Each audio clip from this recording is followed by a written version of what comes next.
mostrar un cuerpo y bailar, tiene que ver con qué cuerpos, en qué circunstancias y cómo fue generada esta historia. Y fue generada de alguna forma como una respuesta a los jóvenes para combatir la violencia y la represión que estaban viviendo, la represión racista y estructural de un Estado supremacista blanco como es Estados Unidos, siendo que es un Estado que fue fundado sobre tierra robada, ¿verdad? Porque históricamente ese territorio es un territorio de las primeras naciones, ¿no? Como se denominan los pueblos originarios en Estados Unidos y en Canadá. Entonces, todos los jóvenes de la diáspora, digamos, ¿verdad?, que llegan a Estados Unidos a trabajar, se encuentran en un contexto de pobreza, de exclusión, de violencia por pandillas, represión policial, y en medio de un proceso de pacificación que, como decía Naku, no fue un proceso de pacifismo, ¿cómo sería la palabra? Como de pacífico. Apaciguar.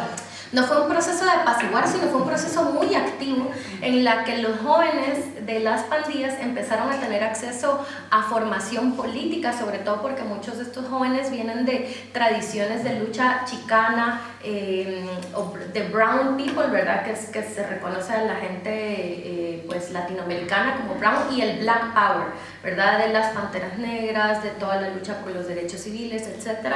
Entonces, ese acercamiento con estos grupos que ya para los 70 se encontraban bastante desmovilizados en comparación de lo que estuvieron en algunos años antes, esta formación política les permite adquirir conciencia de la necesidad de, en lugar de estarse matando unos con otros, de empezar a trabajar juntos por recuperar un barrio que para esos entonces estaba abandonado, edificios quemados, sin acceso a educación, sin acceso a empleo digno, donde eran los lugares donde se vendía el crack y se vendía toda la droga, y donde los jóvenes definitivamente estaban en mayor riesgo.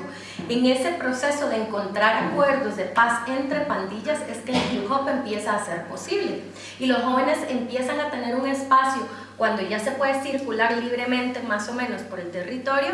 Lo que querían era divertirse, pasársela bien, cantar, bailar, vestirse nice, ¿verdad? Salir a conocer chicos y chicas, ¿verdad? Lo que a uno le interesa hacer a ciertas edades, pero que no en todos los contextos es posible, como los nuestros, ¿verdad? O sea, nosotros no tenemos libertad de circular libremente en nuestro territorio, digamos. En El Salvador, por ejemplo, es el caso más agravado de todos, donde los jóvenes no tienen libertad de moverse ni siquiera a veces en una cuadra de la otra. Pero en esta cuadra tú naciste, creciste aquí hay una pandilla, y allá en la otra cuadra hay otra, tú no puedes pasar ahí. Entonces, en ese contexto es que nace el hip hop. ¿Y cómo llega a Centroamérica? Llega por migración de distintos tipos. Empieza a llegar más o menos en los 90. En el caso, por ejemplo, de Costa Rica, llega a través de un puerto. Ajá. Llega desde el Caribe y llega a una zona que se llama Limón, que es una zona principalmente de población afro, que ha sido, por ejemplo, de donde yo soy, es un pueblo que queda a 2 horas de ese lugar, y ahí se unen todas las culturas de los pueblos originarios con la cultura afro. Entonces es una zona donde históricamente ha existido muchísima resistencia, y el hip hop llegó como una alternativa de expresión muy accesible, muy popular, para poder aprender a rimar, a poder hablar un poco de lo que estaba sucediendo en nuestros contextos y demás. Y llega también a través de las canciones, llegaban VHS, discos, y la gente lo agarra como una forma de expresión y también una forma de organización dentro de las comunidades, sobre todo en zonas donde tal vez habían personas jóvenes, desempleadas, con necesidades de expresión y demás. Se convirtió también en una forma de, pues, de organización y también de crear comunidad. Y en el caso, por ejemplo, de Guatemala y El Salvador, lo que ocurrió es que muchos de los jóvenes que eran parte de las pandillas, ¿no? Que para los 80s, 90 el problema ya no era solamente en el Bronx, era un problema de todos los barrios, sobre todo los barrios donde había migración, digamos en el caso de Los Ángeles, que es donde está la mayor cantidad de migración centroamericana, por ejemplo. Entonces, las medidas del gobierno estadounidense fue deportar a todos los jóvenes que eran parte de las pandillas. Y llegan a nuestros países en los 90 un montón de jóvenes que a veces no sabían ni hablar español, que no tenían ningún vínculo familiar, la tía lejana, la abuela quizás, ¿verdad? Y llegan a un territorio y a los lugares en que llegaron eran pues los barrios más precarizados, ¿verdad? Los barrios allá los barrios rojos se le dice, ¿verdad? Los lugares más violentos, los lugares donde también había tráfico de drogas, donde también habían pandillas, donde esto. Entonces, de alguna forma, yo siento que el hip hop viajó a nuestros territorios por estas vías, pero justamente llegó hacia esos cuerpos, hacia esos jóvenes con las mismas necesidades de aquellos jóvenes que lo crearon en el Bronx, ¿verdad? Jóvenes que vivían un racismo estructural, una pobreza, una violencia estructural de países que, a pesar de ser en su mayoría mestizos, como el proyecto de mestizaje se utilizó más bien para reprimir a todos los pueblos originarios y afrodescendientes. Es decir, también opera una supremacía blanca o una supremacía mestiza blanca, digamos, ¿verdad? Que niega absolutamente toda, pues en el caso de Guatemala, la mayoría de la población. O sea, no podemos decir que en Guatemala se oprime a las minorías, en Guatemala se oprime a las mayorías, que es la mayoría indígena o indígeno descendiente. Entonces, ahí fue más o menos en los 90s que empezó el hip hop, y no sé si querés vos contar de Puebla, ¿no? Bueno, no, en México llega, obviamente pues hay estados fronterizos con Estados Unidos, entonces ahí el acercamiento fue pues más fácil. Creo que tenemos como de los grupos de rap en español más como legendarios, creo, o sea, como en Latinoamérica, y es que aparte México siempre ha sido como un monopolio de lo que se ofrece al resto de Latinoamérica, ¿no? O sea, yo no sé por qué ha sido así, no sé si es porque estamos muy cerca de Estados Unidos y mamamos esa cultura. Pues Televisa y esas cosas tan feas, ¿verdad? Seguramente aquí a ustedes les llegó telenovelas mexicanas y El Chavo del Ocho y esas huevadas, ¿verdad? Entonces, no solo a ustedes, llegó a todos lados. El otro día que está en China, traducían El Chavo del Ocho, a mí me voló la cabeza, pero bueno. El hip hop llega desde Estados Unidos, obviamente, pero es que es un intercambio de cultura muy grande en la frontera y de ahí va bajando cada vez más. Yo creo que a Ciudad de México, que es la ciudad más grande de México, llega por ahí puedo decir que el primero fue como en el 89, que empezó a hacer, o sea, era malísimo el rapero, que era como la copia barata de Vanilla Ice, que se llamaba Caló. Ay, no, era horrible. Si lo quieren buscar, ahí se van a reír un rato, así. Bueno, malísimo. Para que se den el culo. Todo mal. Bueno, pero fueron como el proto-rap, digamos, yo les digo.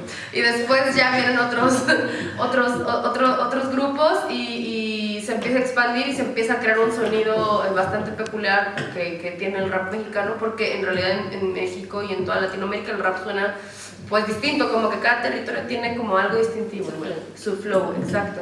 Y así llega más o menos, empieza a explotar en la capital por ahí del 90, 91, así hacer como ya un movimiento grande, y de ahí empieza a crecer hasta el momento que es uno de los, pues donde hay más industria en Latinoamérica para el hip hop y donde hay como más no trabajo social, aguas, eso quiero decirlo, no mucha gente está dedicada al trabajo social a través del hip hop, sí hay, pero en otros territorios es más fuerte, la presencia de México es más, pues, tipo Televisa, bien triste.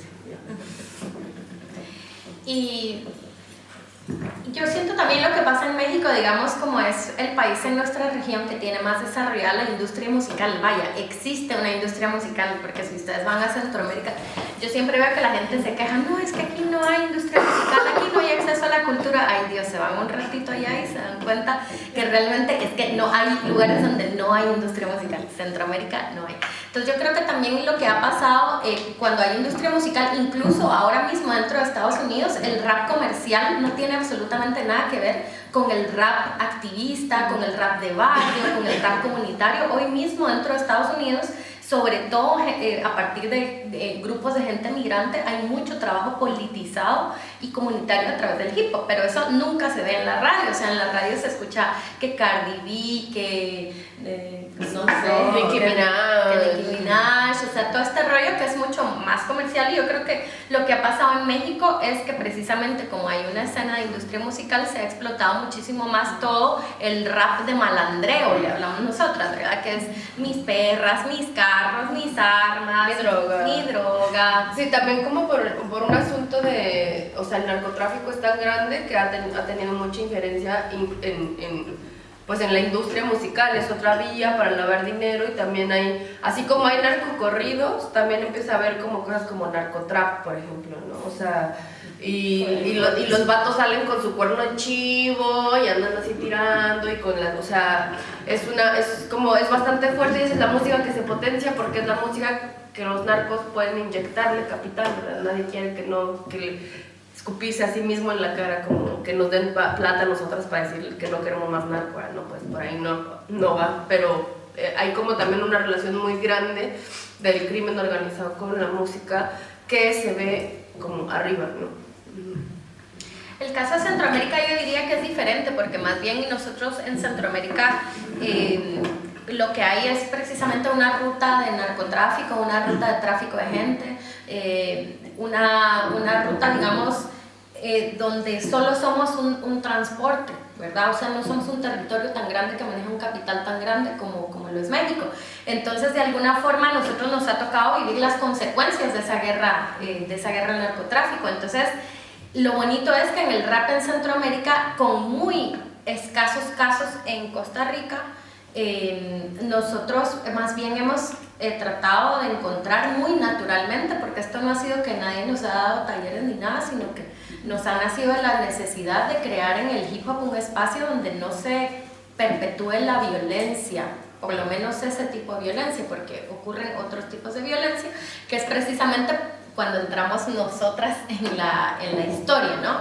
Y es mucho más reciente, ¿verdad? El hip hop en Centroamérica, por lo menos en el caso del Triángulo Norte, le llamamos que es Honduras, El Salvador y Guate, se empezó a desarrollar a partir más o menos del 2000 en adelante. Entonces son escenas de hip hop muy jóvenes, y en nuestro caso el movimiento de mujeres se empezó a desarrollar con mucha fuerza.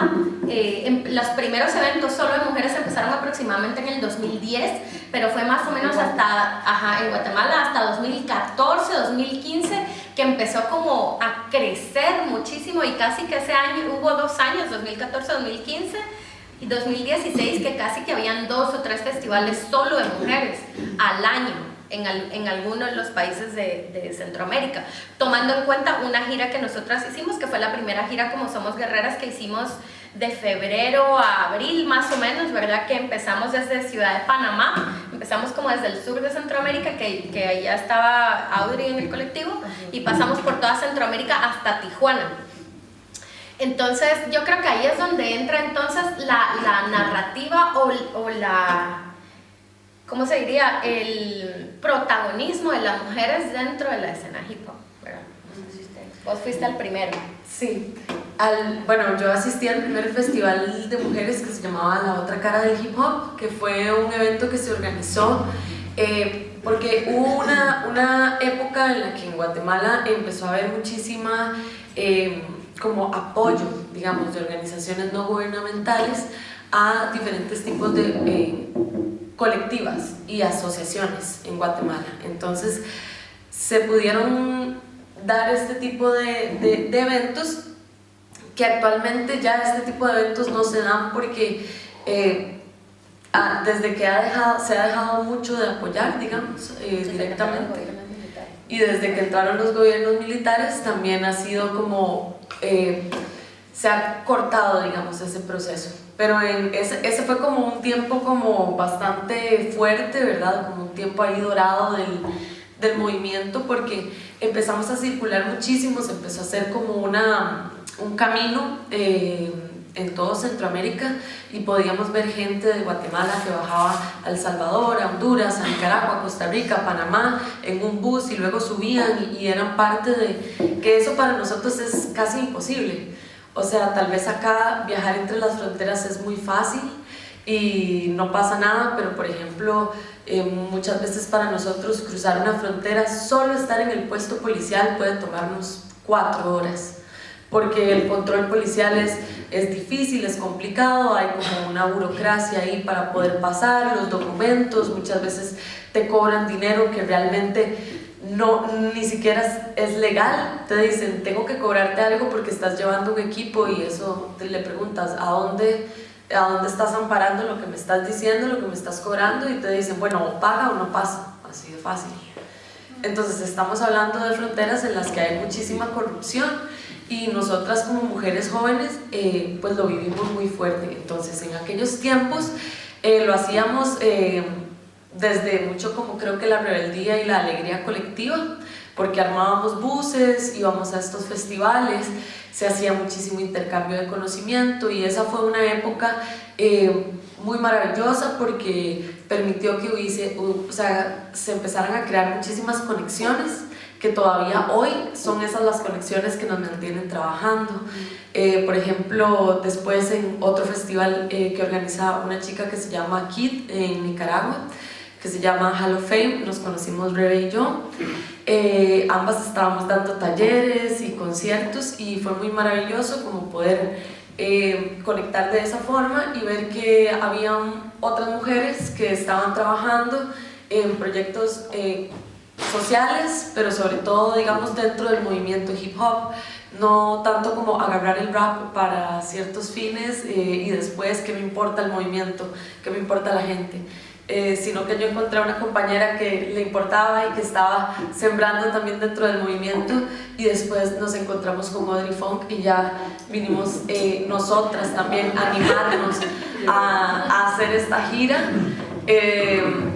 que comentaba Rebe, que fue la primera gira, una gira centroamericana que hicimos con muy pocos fondos, pero fue una gira muy pocos y que nosotras ahí nos decíamos ¿somos o no somos guerreras? O sea, porque fue una gira muy dura físicamente, mentalmente, emocionalmente, pero trajo una riqueza muy maravillosa que fue una conexión de una red, digamos, regional, en la que empezamos a generar esas conexiones muy orgánicas, muy humanas, de compas que se empezaron a conocer entre ellas, algunas ya se conocían y en este camino íbamos haciendo también entrevistas porque nosotros tenemos un proyecto de sacar más adelante un documental que hable sobre todo el trabajo que estamos haciendo las mujeres en la región y nos animamos en ese tour a grabar todo eso. Entonces, sí, fue fuerte y es mucho como del caldo de cultivo, digamos, que nos tiene ahora acá trabajando también. Bueno, y además, también es importante recalcar que este trabajo que nosotras estamos haciendo, al menos en nuestros territorios, la verdad es que ningún hombre se para hacer, ¿no?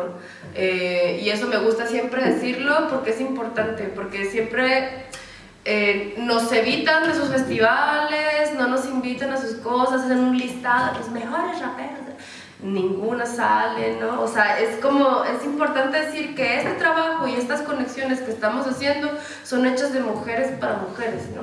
Y que justamente nos reconocemos a través de las violencias que nos atraviesan en todos los territorios como mujeres en el movimiento hip hop y como mujeres en general en el mundo, ¿no? O sea, no estamos exentos, una ingeniera no está exenta, una abogada tampoco, ¿no? Y es mágico porque aparte que el hip hop es un movimiento que ya es mundial, mundialmente también es un movimiento que invisibiliza a las mujeres y que entonces te encuentras chicas, por ejemplo, he tenido como la bendición de conocer chicas, no sé, de Rumania, que nos sentamos a hablar y tienen el mismo problema, chicas de Túnez, o sea, muchas chicas del mundo árabe que igual tienen el mismo problema que tenemos nosotras, ¿no? O sea, no somos el único colectivo de mujeres haciendo este trabajo, pero este trabajo que estamos haciendo está cambiando la forma de ver el hip hop en Latinoamérica y la forma en la que creamos espacios para mujeres desde la marginación de existir como mujer en Latinoamérica, ¿no? Entonces, esto es importante recalcarlo, perdón. porque se está rompiendo con el paradigma, al menos en México tienen un dicho que dicen 2 mujeres juntas ni difuntas. Y esto, así, entonces con esta onda de que nosotras no podemos trabajar juntas, de que no sabemos, por ejemplo, armar una gira, que no podemos viajar solas, ¿no? Porque íbamos bastante acompañadas, de repente hasta pasaba que en la frontera nos decían, ¿y por qué vienen solas? Y nosotras no venimos solas, venimos las 3. Estamos en grupo, pero por eso, o sea, muchas cosas a las que uno se enfrenta y claro, también a las violencias que los territorios nos ofrecen, porque nos ofrecen, o sea, en Honduras trataron de rompernos la cámara y nos persiguieron en un auto con motocicletas, ¿no? En El Salvador, pues Rebe y yo tenemos muy pocos tatuajes, como pueden verlo, y no podemos andar por la calle, pues porque hay una política anti-tatuajes, no es tan fácil que una ande por ahí haciendo entrevistas, así como vamos a hacer un parque en la entrevista, nada, o sea, tiene que ser en un lugar cerrado, ¿no? Entonces, entender este tipo de cosas hace que entendamos por qué el hip hop como mujeres nos está empoderando y por qué también este colectivo en específico, otra vez no digo que todos, esté tomando el feminismo también como un arma fuerte junto con el hip hop para deconstruir nuestros territorios y a las mujeres que están desde nuestros territorios en otros y también, pues no sé, a las demás, pero me importa a mí en general hablar con muchas chicas migrantes de por qué nuestro arte y por qué nuestra narrativa es importante y por qué necesitamos ser escuchadas, porque siempre hemos vivido en el silencio y ya es tiempo de que se nos escuche y de que se nos tome en cuenta en la historia, ¿no? Y bueno, no sé ustedes.